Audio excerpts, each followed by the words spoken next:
Coming up on this month's edition of The Now, off-campus lunch for all students, a look into this year's senior class, mental health and student athletes, and your monthly sports update.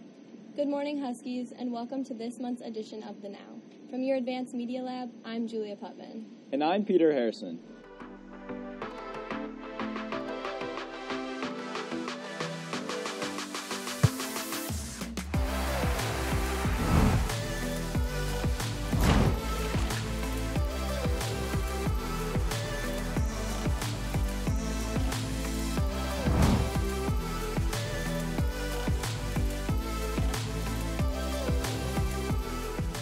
This school year, all Naperville North students are eligible to use off-campus lunch privileges. Bella Farrick takes a glimpse into what this will look like for students every day. Thanks, Peter. Naperville North has implemented off-campus lunch for all grade levels in efforts to social distance students for necessary COVID precautions. Students have been taking advantage of this privilege by going out to eat, going home to relax, or taking a much-needed breath outside.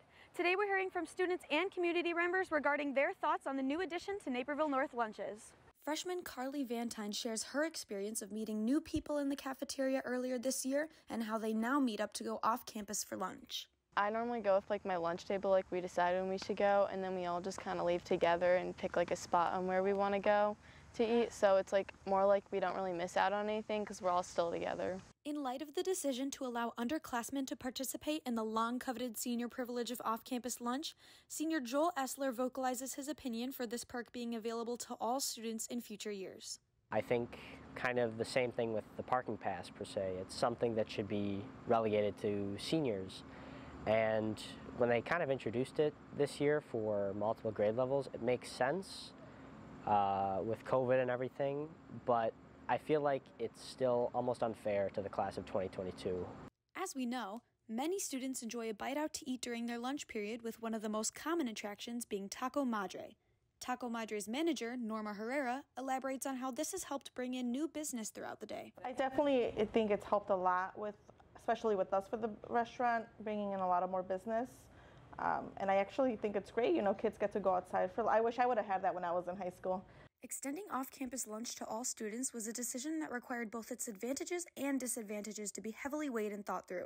Principal Stephanie Posey describes the decision process for this extension to all grades, how it's going, and the possibility for continuing the program in the future. I always jokingly say you can't put the toothpaste back in the tube. And so once we allow all 4 classes to go off, it will be very difficult to back out of that. So we'll be gathering some data. Some of the things we'll be looking at is are students not coming back from lunch? Are they too late to come back? Do we have any accidents, or do we have kids who are going out and getting into mischief during the lunch period? And those will be the things that we weigh as we look to the future about whether or not this is something that we want to continue. Naperville North administrators will continue to monitor the program this coming year to ensure the privilege is being used responsibly and assess the possibility for its continuation. As for students, the ample possibilities of off-campus lunch remain wide open. From the North Star, this has been Bella Farrick. Back to you guys. Thanks, Bella. And now for our monthly news briefs, bringing you the news you need to know. Locally, Naperville North was closed last Wednesday due to a bomb threat sent to the school via email. Due to the severe nature of the threat, staff and faculty were immediately evacuated from the building, and students arriving at school were sent home. Throughout the day, Naperville North remained closed. The threats caused panic among students, parents, and staff, and led to an extensive search of the school by local and federal law enforcement agencies. No devices or weapons were found in the school, but the threat caused a dangerous situation that resulted in a large response of emergency personnel and services, including the FBI. On a state level, Governor J.B. Pritzker recently signed a new law that will take effect in January, providing students aged 7 to 17 with the ability to take up to 5 mental or behavioral health days per year without needing a doctor's note. Some healthcare providers push for this law to be passed, as the second leading cause of death for individuals aged 10 to 34 in 2019 was suicide. Under the new law, once a student uses more than 2 of their mental health days, they may be referred to school mental health professionals for additional help. In national news, the Center for Disease Control and Prevention announced late last month a recommendation for COVID-19 vaccination booster shots for certain individuals. According to the Food and Drug Administration, those qualified to receive the shot include Americans 65 and older, immunocompromised personnel of 18 years or older, and those whose jobs leave them at a higher risk of exposure. Those jobs include healthcare workers, teachers, and grocery workers.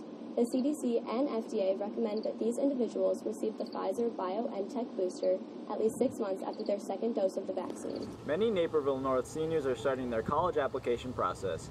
Laurel Anstein takes a look at some tips that can help ease the stress that comes with. Thanks, Peter. As the seasons begin to change from summer to fall, the atmosphere at Naperville North among the senior class is also beginning to change.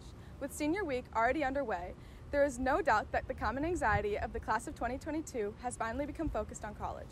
With many application deadlines rapidly approaching, anxiety is high and procrastination is undoubtedly higher. Thinking about college may seem light years ahead for some underclassmen, but it's never too early to get the ball rolling and start thinking about the future.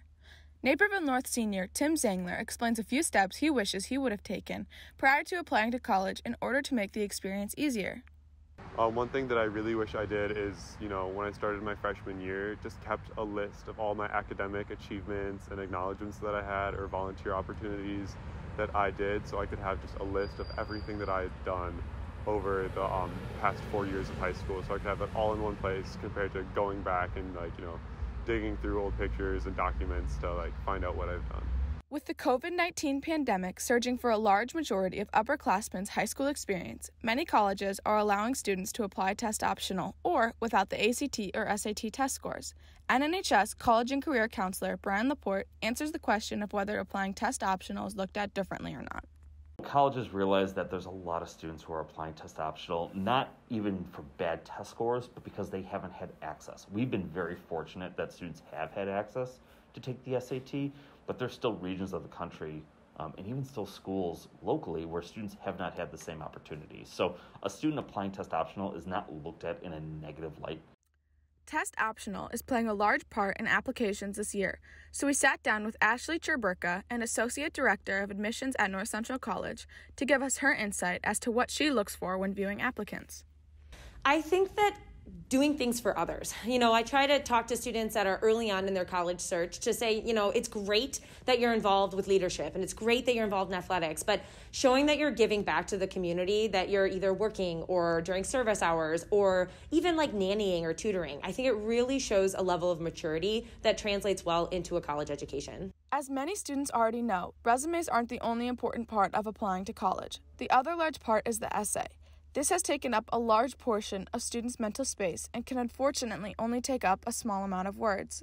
Laporte explains ways to make essays stand out from other applicants. The best essays are the ones that have a little bit of quirk, a little bit of weird in it, because then you can tell this is authentic to that student versus being something that someone else thinks you should be writing for your essay. So more authenticity, the better. Whether you're a senior planning to apply to colleges or an underclassman wanting to gain a better understanding of the application process, preparing for these steps ahead of time is important to ensure a successful experience. Remember to keep track of your deadlines and decision dates throughout the semester. We wish you all the best of luck on your future endeavors. From the North Star, this has been Laurel Anstein. Back to you guys. Thanks, Laurel. Multiple fall sports are already underway at Naperville North. Grace Muckerheide takes a look into mental health with student athletes. Thanks, Julia. Many Naperville North students participate in sports throughout the school year. Balancing schoolwork, athletic commitments, and other activities can be stressful for students, especially those who have extra responsibilities for their team. With fall sports currently in season, there are many student athletes who deal with the pressures between their various commitments. Being a leader on any team comes with added responsibilities and pressures on and off the field. Varsity soccer captain Alex Barger, a junior at Naperville North, feels that a positive team culture helps him support his teammates at all times and seek help when he needs it. I'm comfortable talking to every single one of the guys on the team, the coaches as well. Honestly, whoever's a part of the athletic staff at Naperville North, I'm very comfortable talking with, and I'm sure the other guys can agree as well. Balancing school and sports is especially difficult for student athletes that have outside sources pressuring them to compete at a high level. Volleyball captain Paige Lauderwasser explains how high expectations from parents and coaches can create an environment that prioritizes athletics over academics. There are times where I feel like they want us to put athletics above school just because of our reputation, and this year we're coming back from being the DVC champs, and so that kind of puts a little bit of pressure behind us to still perform well in DVC and beat these teams that we're expected to. Being prepared for any circumstance can help alleviate some of the stress that comes in crucial game time situations. Naperville North junior Aiden Gray, quarterback of the football team, believes that equipping the team with the necessary skills to be comfortable in any environment is critical to the overall success of the program. My teammates are always there to support me. The coaches do a great job at putting me in the right position to succeed as well. And we always practice throughout the off season, just battling through adversity, so whenever we do have a challenge that we're able to overcome it. With high expectations and large time commitments, athletic participation can be incredibly stressful on top of school and daily responsibilities. With many resources available to students at Naperville North, it is important to prioritize positive mindsets and mental health to best accomplish goals throughout the season. From the football field, this has been Grace Muckerheide. Back to you guys. Thanks, Grace. We now go to your monthly sports update. Thanks, guys. Hey, Huskies. This is Maggie Berry back with your monthly sports update. Fall sports up north have started, including football, boys soccer, and girls volleyball. Boys football won their last game on Friday, September 24th against DeKalb, bringing their record to 2-3. They will play their next game against Naperville Central at North Central College. Boys soccer lost their game on Saturday, September 25th against Plainfield Central. Their current record is 10-3-2. Girls volleyball is currently holding a record of 13-3. They will play their next game on Tuesday, September 28th against Naperville Central at Naperville Central. Good luck, Huskies. Back to you guys. And that's all for this month's edition of The Now. Be sure to follow the North Star on Instagram, Twitter, and TikTok, and check out our website at nnhsnorthstar.com. From the North Star, this has been Julia Putman. And Peter Harrison. Have a great day, Huskies. We'll see you next month.